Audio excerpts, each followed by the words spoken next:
Oke, kita ketemu lagi. Hari ini kita mau ngobrolin satu cerita yang, wah jujur aja agak bikin pusing. Hahaha, pusing tapi penting ya buat dibahas. Penting banget. Hmm. Ini cerita datang dari seorang penjual es, namanya Pak Ajat Sudrajat.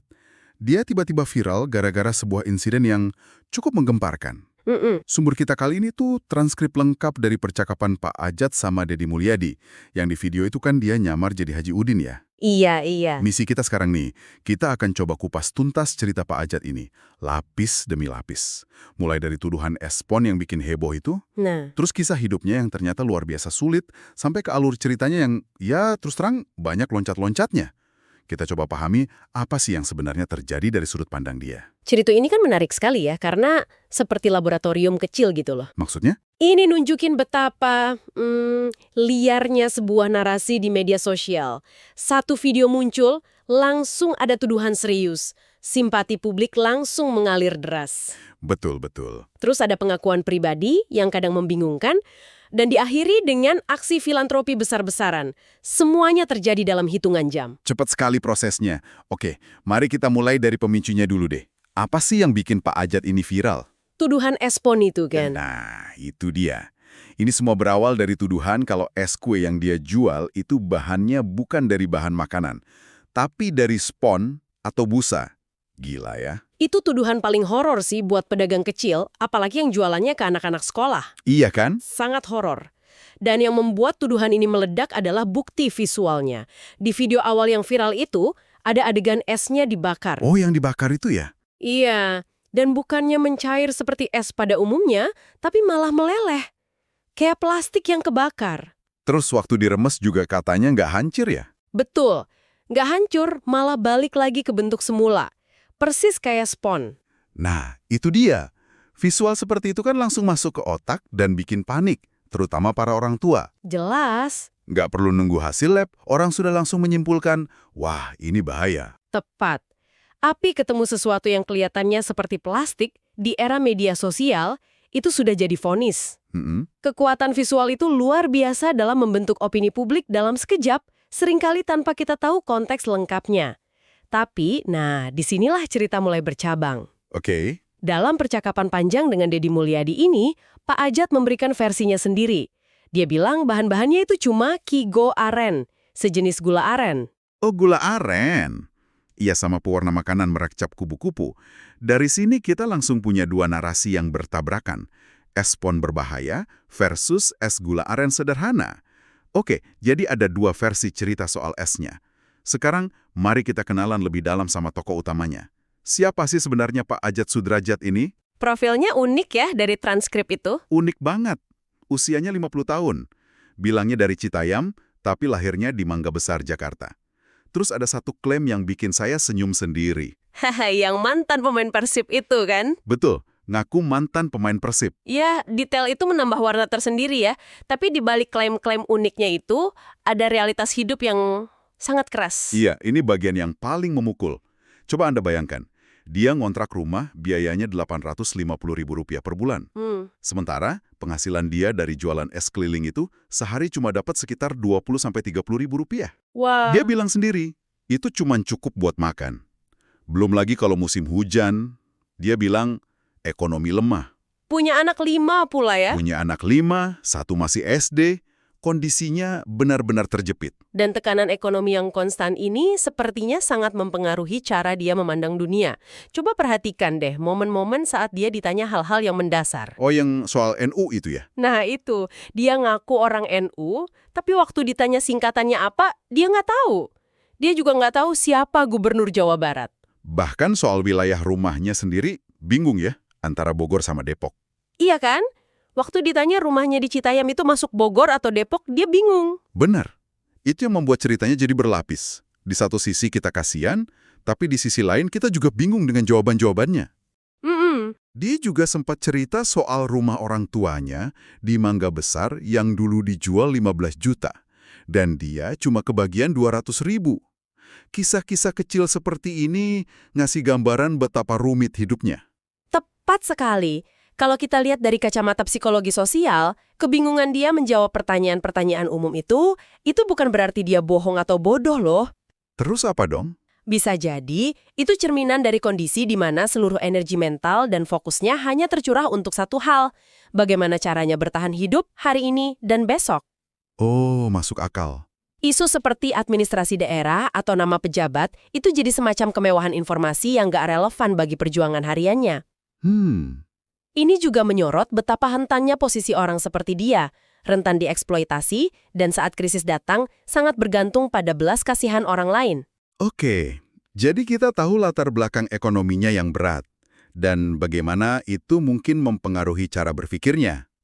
Tapi ini belum seberapa, karena pas percakapan masuk ke insiden kekerasannya, Nah, disinilah semuanya jadi rumit. disitulah semuanya jadi kacau balau. Ini yang paling membuat saya bingung dari seluruh transkrip ini. Ya, narasi tentang penganiayaan ini adalah inti dari kerumitan ceritanya. Alurnya nggak konsisten sama sekali. Sangat tidak konsisten. Jadi versi pertamanya, dia bilang dikeroyok sama 5 orang preman di Kemayoran. Alasannya sepele kan? Sepele, preman itu beli esnya tapi nggak bayar. Terus dia ditonjok dan dagangannya dilempar ke wajahnya. Sampai sini masih cukup lurus ceritanya. Tapi begitu peran aparat polisi dan Babinsa disebut, ceritanya mulai. Mulai berubah-ubah. Betul! Awalnya dia bilang aparat nggak menolong.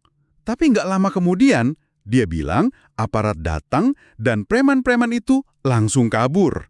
Nah loh, Puncaknya, dan ini yang paling aneh, dia mengklaim ada oknum aparat yang malah berpihak ke preman. wow. Menurut versi ini, oknum itu menyuruh Pak Ajat makan es dagangannya sendiri sambil ada orang lain yang nonjok dia dari belakang. Jadi aparatnya malah ikut terlibat gitu? Begitu ceritanya. Dia berusaha memisahkan, ada Babinsa yang baik katanya, tapi ada juga oknum yang terlibat. Jadi ceritanya bercabang-cabang dan saling bertentangan. Bingung kan? Sangat membingungkan. Dan disinilah kita harus hati-hati dalam menarik kesimpulan. Ada beberapa lensa yang bisa kita gunakan untuk mencoba memahami kenapa ceritanya bisa seperti itu. Oke, apa aja tuh kemungkinannya? Pertama, dan ini kemungkinan yang sangat kuat, adalah trauma. Ingatan manusia tentang peristiwa traumatis itu gak bekerja seperti rekaman video yang linier dan rapi. Maksudnya? Seringkali ingatan itu terfragmentasi, acak, urutan kejadiannya bisa tertukar, siapa melakukan apa bisa jadi kabur, emosinya terekam jelas, tapi detail kronologisnya bisa berantakan. Oke, hipotesis trauma itu masuk akal. Tapi, di sisi lain, bukankah orang juga bisa berargumen kalau ini justru tanda-tanda kebohongan? Gimana kita bedainnya? Nah, itu pertanyaan kuncinya, dan jawabannya nggak mudah. Nggak ada cara pasti untuk membedakannya dari luar. Tapi kita bisa melihat polanya. Kemungkinan kedua selain trauma adalah rasa takut. Takut. Iya, dia bilang dengan sangat jelas di transkrip, takut sama preman. Rasa takut yang masih ada bisa membuatnya ragu-ragu untuk menceritakan kisah yang lurus, mungkin karena khawatir akan ada pembalasan. Jadi bisa jadi dia tidak menceritakan semuanya karena masih merasa terancam. Bisa jadi. Dan kemungkinan ketiga yang juga harus kita pertimbangkan tanpa menghakimi adalah adanya keinginan untuk mendapatkan simpati. Mendramatisir cerita gitu. Bisa jadi, dalam situasi yang sangat putus asa, kadang ada kecenderungan untuk sedikit melebih-lebihkan cerita agar bantuan yang diharapkan benar-benar datang. Penting untuk diingat, kita di sini bukan untuk menuduh Pak Ajat berbohong ya, tapi untuk menganalisis berbagai kemungkinan. Oke. Tapi ada satu fakta eksternal yang sangat penting di sini. Fakta bahwa Babinsa yang terlibat akhirnya minta maaf kan? Tepat. Babinsa yang ada di video viral awal itu sudah secara terbuka meminta maaf kepada publik.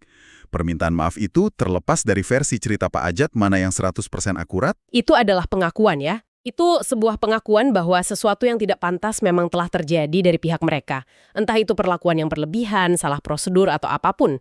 Jadi ada api di balik asapnya, meskipun bentuk apinya nggak kita ketahui secara pasti. Oke, jadi di tengah semua kebingungan dan cerita yang simpang siur ini, masuklah Deddy Mulyadi. Dan pendekatannya menarik. Sangat menarik. Karena dia tidak langsung menelan mentah-mentah semua cerita Pak Ajat, dia mencoba melakukan verifikasi kecil-kecilan di tempat. Benar, dia menunjukkan sikap skeptis yang sehat. Misalnya saat Pak Ajat bilang biaya sekolah anaknya yang SD negeri itu 200.000 per bulan. Ah iya. Deddy Mulyadi langsung merespon, hah nggak mungkin, karena sekolah negeri seharusnya gratis kan? Atau pas ditanya soal tunggakan kontrakan, Pak Ajat bingung antara tunggakan ke belakang atau bayar ke depan. Iya, momen-momen ini menunjukkan Deddy Mulyadi mencoba memetakan masalah yang sebenarnya. Dan solusi yang dia tawarkan sangat konkret dan terukur. Dia kasih uang tunai 5 juta rupiah buat modal Pak Ajat jualan telur gulung. Dan untuk kebutuhan sehari-hari ya? Betul. Tapi untuk masalah yang lebih besar, dia punya cara lain. Dia janji akan bayar kontrakan Pak Ajat selama setahun penuh, sekitar 9,6 juta rupiah. Tapi uangnya nggak dikasih ke Pak Ajat langsung. Nah, itu dia. Uangnya akan dibayarkan langsung ke pemilik kontrakan. Sama juga dengan tunggakan sekolah dan utang 200.000 di warung si Ucok. Akan dilunasi langsung ke sumbernya. Momen paling kunci menurut saya adalah ketika Deddy Mulyadi bilang, "Saya nggak percaya sama Bapak." Itu kalimatnya tajam banget loh. Terdengar keras, tapi sebenarnya itu bukan penolakan untuk membantu. Justru itu adalah dasar dari mekanisme kontrolnya. Dia tetap membantu, bahkan dengan jumlah yang sangat besar, tapi dengan cara memastikan bantuan itu tidak salah sasaran. Pendekatan filantropi yang sangat pragmatis ya. Tapi ini juga yang jadi perdebatan di era YouTube kan? Dilema konten ya? Betul. Di satu sisi tanpa video ini Pak Ajat mungkin tidak akan pernah dapat bantuan sebesar ini. Tapi di sisi lain, penderitaannya, kebingungannya, kemiskinannya, semua itu jadi konten. Jadi tontonan jutaan orang. Dan itu adalah dilema utama dari filantropi media sosial modern. Ini pedang bermata dua. Sisi positifnya jelas. Transparansi, kecepatan, kemampuan untuk menginspirasi. Bantuan bisa datang dalam hitungan jam. Betul, tapi sisi lainnya ada resiko eksploitasi kemiskinan sebagai tontonan. Ada garis tipis antara membantu dan menjadikan kemalangan seseorang sebagai drama untuk konsumsi publik. Dan dalam kasus ini, tindakan Deddy Mulyadi yang membayar langsung ke pemilik kontrakan atau sekolah itu bisa dilihat sebagai langkah yang bijaksana ya. Sangat bijaksana, itu cara dia menavigasi dilema tadi. Dia nggak hanya memberi ikan, tapi dia memastikan ikan itu benar-benar sampai ke dapur. Menyelesaikan masalah akarnya langsung. Iya, ancaman pengusiran, anak putus sekolah, itu diselesaikan. Sambil meminimalkan resiko penyalahgunaan bantuan. Ini pelajaran penting sih bagi siapapun yang mau memberi donasi personal. Jadi, kalau kita rangkum, cerita Pak Ajat ini benar-benar sebuah jalinan yang rumit ya. Kompleks banget. Kita punya tuduhan produk berbahaya yang viral. Lalu kita punya kisah hidup seorang pria berusia 50 tahun yang begitu memilukan. Kemudian ada pengakuan penganiayaan yang detailnya simpang siur. Dan semuanya ditutup dengan intervensi dan bantuan masif dari seorang kreator konten yang juga figur publik. Semuanya ada di sini. Lengkap paketnya. Betul. Dan ini mungkin meninggalkan sebuah pertanyaan penting untuk Anda renungkan sebagai penutup dari pembahasan kita. Apa itu? Saat Anda, sebagai audiens di media sosial, dihadapkan pada cerita viral seperti ini, di mana ada penderitaan yang sangat nyata dan bisa Anda rasakan, tapi di saat yang sama, detail ceritanya nggak sepenuhnya jernih. Bahkan mungkin ada yang terasa janggal. Iya, betul. Bagaimana Anda menavigasi perasaan dan respons Anda? Itu pertanyaan yang dalam. Apakah kita harus menunggu semua fakta terungkap 100% yang mungkin gak akan pernah terjadi sebelum kita memutuskan untuk berempati atau membantu? Tepat. Apakah kebenaran faktual setiap detail menjadi syarat mutlak untuk kita merasa iba dan tergerak untuk menolong? Atau Apakah pengakuan bahwa di depan kita ada manusia lain yang jelas-jelas hidup dalam kesulitan, kemiskinan, dan menghadapi masalah terlepas dari narasinya yang mungkin tidak sempurna, sudah cukup menjadi alasan bagi kita untuk bertindak? Tidak ada jawaban yang mudah untuk pertanyaan itu, tapi mungkin itu adalah pertanyaan terpenting yang diangkat oleh kisah Pak Ajat ini.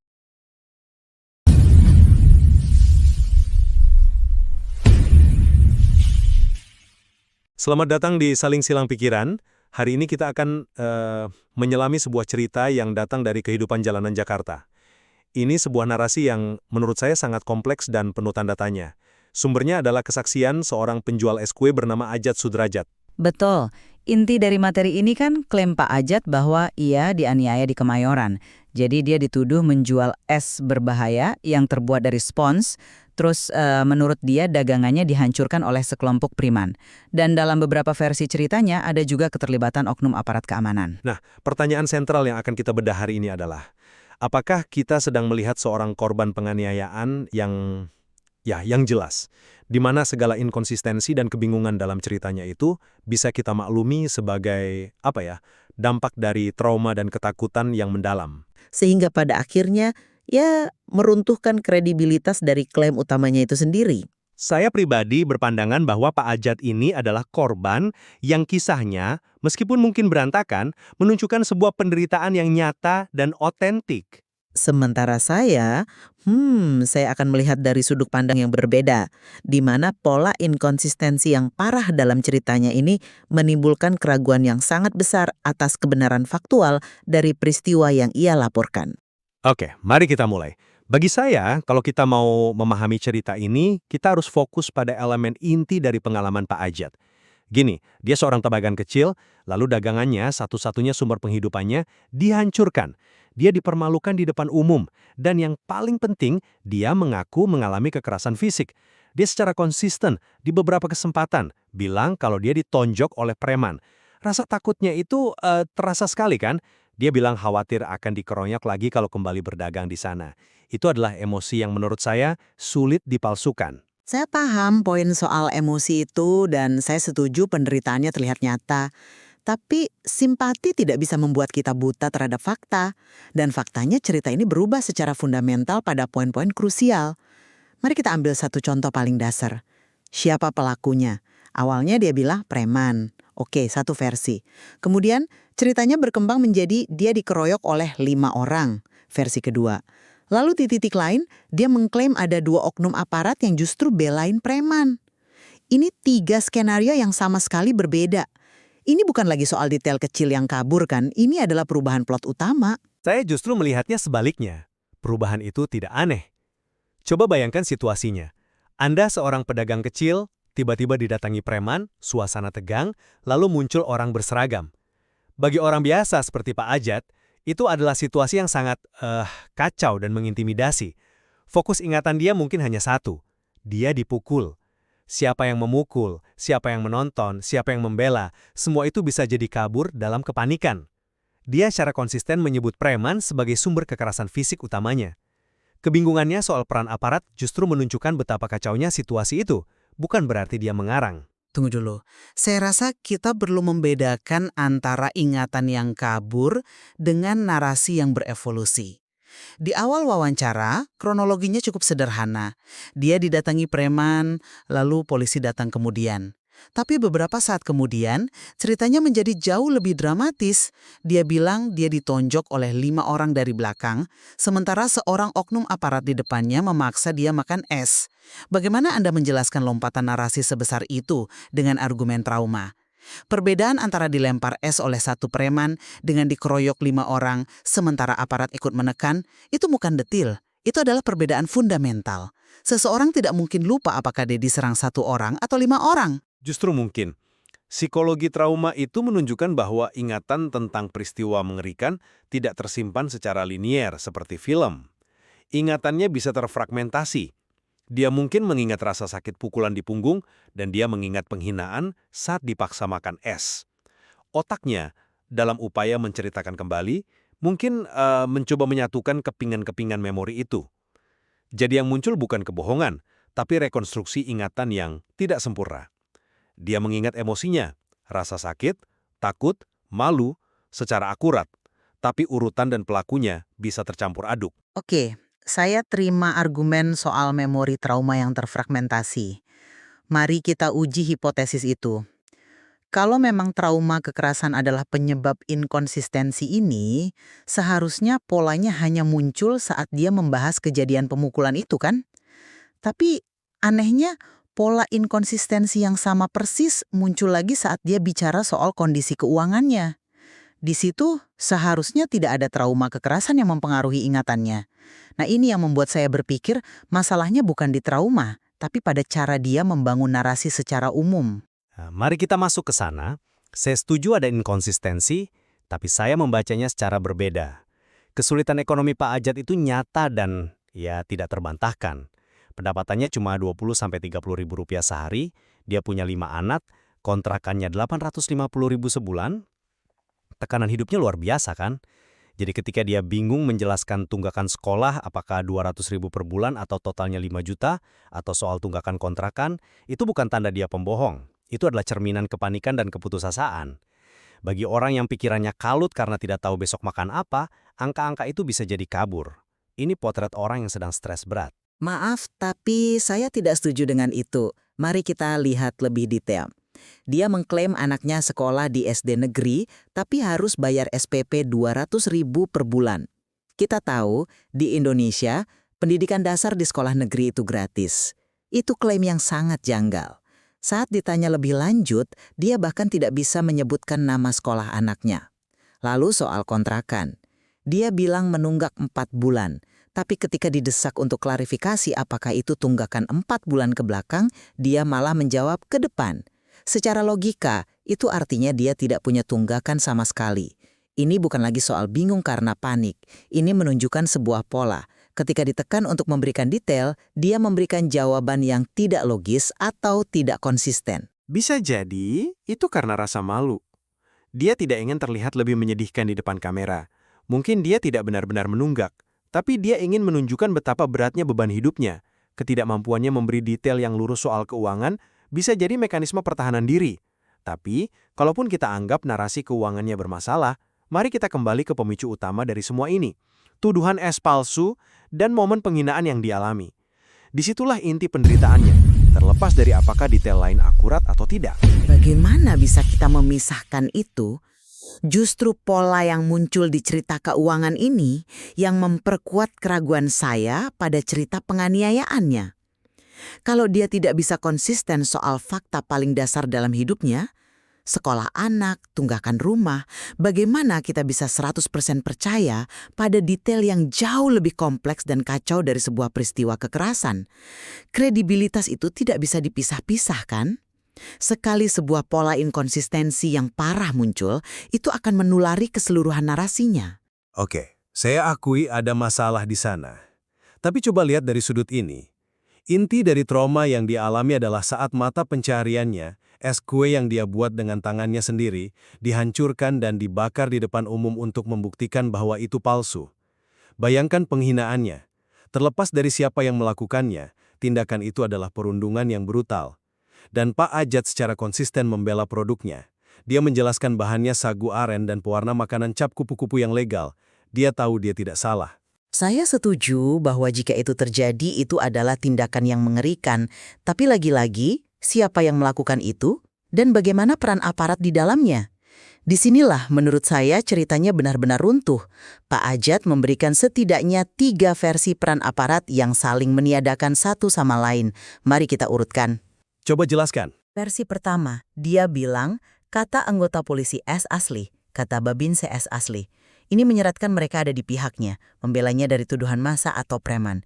Di skenario ini, aparat adalah pahlawan. Versi kedua, dia mengatakan seorang oknum Babinsa yang justru menyuruhnya, habisin, memaksanya memakan esnya sendiri. Ini adalah tindakan agresi, bukan pembelaan. Di skenario ini, aparat adalah pelaku. Versi ketiga, yang paling serius, dia menuduh 2 oknum aparat itu belain preman. Di sini, aparat adalah kolaborator kejahatan. Ketiga pernyataan ini secara logis tidak bisa benar secara bersamaan. Jadi, aparat ini sebenarnya pelindung, agresor, atau sekutu preman. Ceritanya tidak memberikan satu jawaban yang koheren. Yang mencoba membela. Tapi ada oknum lain yang justru menekan. Dalam situasi yang kacau balau, di bawah tekanan, bagi Pak Ajat mereka semua bisa jadi terlihat sebagai satu entitas yang sama-sama mengancam. Dia hanya ingat ada seragam, ada preman, dan dia di tengah-tengah menjadi korban. Baginya perbedaan peran antar individu menjadi tidak relevan.